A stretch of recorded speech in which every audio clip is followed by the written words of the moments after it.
ওর কাছে দে, দিয়ে দিস। একটু দূরে বললেই হবে। ওনার হাতে তো জায়গা হবে না, ওই সাইড থেকে আনতে হবে। একজন বসে ধরেন, বসে ধরেন। ইয়া এখান থেকে চলে আয়।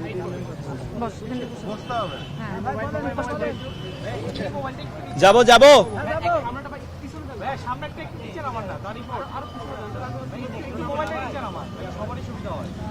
ভাই যাচ্ছি।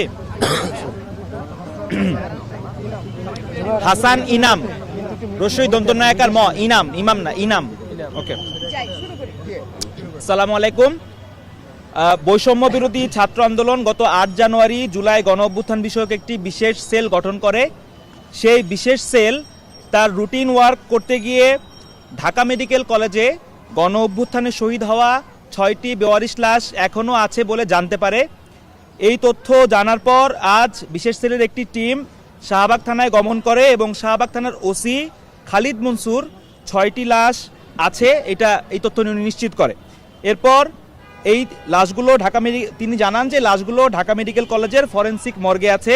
তারপর বিশেষ সেল টিম ঢাকা মেডিকেল কলেজের ফরেনসিক মর্গে গিয়ে সরেজমিনে লাশগুলো পরিদর্শন করে। লাশগুলোর প্রাপ্ত তথ্য নিম্নরূপ: অজ্ঞাতনামা পুরুষ, বয়স 20, অজ্ঞাতনামা পুরুষ বয়স 25, অজ্ঞাতনামা পুরুষ বয়স 22, অজ্ঞাতনামা মহিলা বয়স 32, অজ্ঞাতনামা পুরুষ 30 এবং এনামুল বয়স 25। একজনের নাম পাওয়া গেছে, এনামুল বয়স 25। আমাদেরকে শাহবাগ থানা নিশ্চিত করেছে যে লাশগুলোর ময়নাতদন্ত করা হয়েছে। 5 জনের, এখানে যে 6টার মধ্যে 5 জনের ময়নাতদন্তের রিপোর্টে মৃত্যুর কারণ হিসেবে লেখা হয়েছে আঘাতজনিত কারণে মৃত্যু, আর একজনের যে এনামুল তার মৃত্যুর কারণ হিসেবে লেখা হয়েছে ডিজিজড, উপর থেকে নিচে পড়ে মৃত্যু। আর মৃতদেহগুলোর ডিএনএ সংগ্রহ করা হয়েছে বলে তারা জানিয়েছে এবং মৃতদেহের পরিহিত আলামত সংগ্রহ করা হয়েছে। এই মুহূর্তে সবগুলো লাশ ঢাকা মেডিকেল কলেজের ফরেনসিক হিমাগারে সংরক্ষিত আছে। শাহবাগ থানার পক্ষ থেকে বলা হয়েছে লাশগুলো বৈষম্য বিরোধী আন্দোলনের, অর্থাৎ আমরা ধরে নিচ্ছি লাশগুলো গণ অভ্যুত্থানের। তবে কবে এবং কয় তারিখে তারা লাশগুলো এনেছে সেটা এখন স্পষ্ট করেনি। আমরা গণ অভ্যুত্থান সেলের পক্ষ থেকে জানাচ্ছি উল্লেখিত বয়সের কেউ যদি মিসিং থাকেন তবে তারা এবং তার পরিবারের সদস্যরা জুলাই গণ অভ্যুত্থান বিষয়ক সেলে যোগাযোগ করার জন্য আমরা এই লাশগুলো তার পরিবারের কাছে ফিরিয়ে দেওয়ার জন্য সর্বাত্মক চেষ্টা করব। আমাদের সেলের এই লাশ বিষয়ক যোগাযোগের নাম্বার 01621, আমি আবার বলছি 01621 324187, 324187। আমাদের সেলের একজন ওয়াসিমুল হাসান শাতিল, তার নাম্বার এটা। আর এই মুহূর্তে আমরা যে লাশগুলো পরিদর্শন করেছি সেই পরিদর্শন বিষয়ে লাশগুলো কি অবস্থায় আছে, কিভাবে আছে, এই বিষয়ে কথা বলবে আমাদের সেলের অন্যতম সদস্য নাফিস ইসলাম সাকাফি।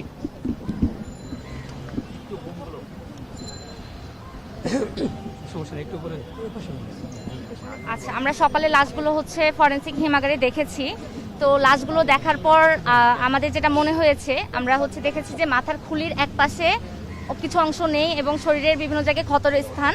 তো সেগুলো দেখে আমাদের ধারণা হয়েছে লাশগুলো হচ্ছে গুলির কারণে শহীদ হয়েছে।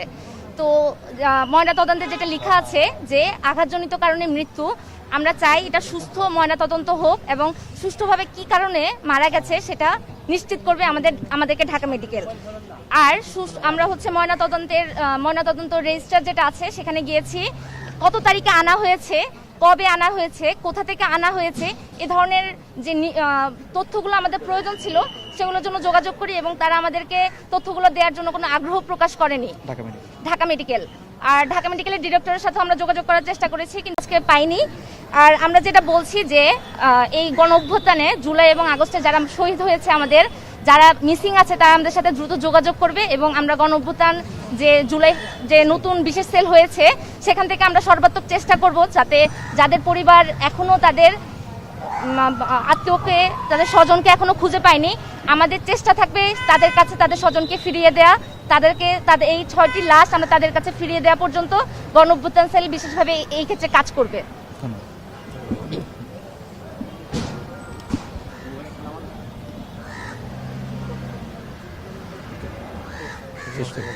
কোনো প্রশ্ন আছে? কেউ প্রশ্ন করবেন? না, আমাদের কোনো কিছু না, আমাদের কথা শেষ। কোনো প্রশ্ন থাকলে করতে পারেন। আপনাদের মিডিয়া সেলে এমন কোনো তথ্য আছে কিনা যে জুলাই গণঅভ্যুত্থানে কোনো পরিবারের স্বজন হারানো ওরকম কোনো লিস্ট আগে থেকে ছিল আচ্ছা, কিনা? অজ্ঞাতনামে কি শাহবাগ থানায় কোনো মামলা হয়েছে এই যে 6 জনের? না, মানে আমাদের শাহবাগ থানা থেকে জানিয়েছে যে Inform করা হয়েছে। তারা বিভিন্ন থানায় রেডিও বার্তা পাঠিয়েছে, বিভিন্নভাবে তারা এটা খোঁজার চেষ্টা করেছে, কিন্তু তারা কখনো এটা পায়নি বা কোনো মিসিং ডায়েরির সাথে এটা মিলে নাই। এবং তারা জানিয়েছে প্রতিদিনই আমরা জিজ্ঞেস করেছিলাম যে অনেক লাশই তো আঞ্জুমানে চলে গিয়েছে, এটা কেন আপনারা কেন রেখে দিয়েছেন? এটা ওখানে যে বর্তমান যে ওসি তিনি আগস্টের পরে জয়েন করেছেন সম্ভবত, তিনি বলেছেন যে আমি আমার নিজ চেষ্টায় আমি এটা রেখে দিয়েছি, আর প্রতিদিনই বিভিন্ন লাশ মানে স্বজন আসছে দেখার জন্য, তাদের দেখানোর জন্য আমরা রেখে দিয়েছি। সো আমাদেরকে এটা তারা বলেছে যে যত দ্রুত সম্ভব আমরা যেন এটা মিডিয়ার মাধ্যমে এবং আমাদের বিভিন্ন চ্যানেলের মাধ্যমে এটা প্রচার করি। এই যারা ফ্যামিলি এখনো খুঁজে পায়নি, বিভিন্ন যারা মনে করছে গুম হয়েছে বা গণকবরে চলে গেছে, এরা যেন একটু আসে এবং লাশগুলো দেখে। এবং যেহেতু এখানে ডিএনএ সংরক্ষণ করা হয়েছে, ডিএনএ টেস্ট করলে আশা করি আমরা এটা করতে পারবো, স্যাম্পল মিলাতে পারবো। নারীর বয়সটা মানে একটু মিস করে ফেলছি। 32 আচ্ছা, আর একটা বিষয় হচ্ছে আমরা কিছু ছবি সংগ্রহ করেছি, সেটা খুবই অস্পষ্ট, বুঝতে পারছেন যে কারণ লাশগুলো অনেকদিন আগের। সেই ছবিগুলো সহ আমরা খুব দ্রুতই আমাদের পেজ থেকে প্রকাশ করব। এটা কাজ চলছে, খুব দ্রুতই সেটা পেজ থেকে পোস্ট হয়ে যাবে সেই ছবিগুলো। মহিলা বয়সটা একটু আরেকবার 32 ঠিক আছে। একটু জোরে বলেন, শোনা যাচ্ছে না।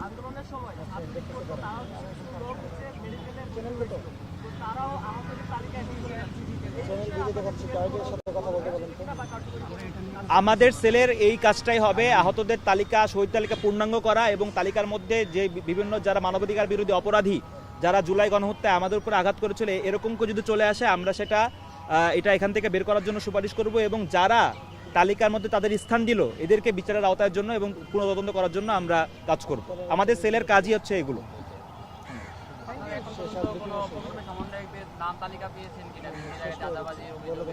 আমাদের সেলের বয়স মাত্র 2 দিন। আমরা প্রথম দিন নিজেরা মিটিং করলাম, দ্বিতীয় দিন ঢাকা মেডিকেলে এসে এটা করলাম। আপনারা দোয়া করেন এই সেল এই 6 মাসে যেই জায়গায় ব্যর্থ হয়েছে বৈষম্যবিরোধী ছাত্র আন্দোলন বা অন্তর্বর্তীকালীন সরকার বা শহীদ পরিবার বা আহতদের যেই ব্যর্থ হয়েছে, আমরা সেসব জায়গায় কাজ করছি। আপনাদের সঙ্গে আবারও দেখা হবে, বারবার দেখা হবে ইনশাআল্লাহ।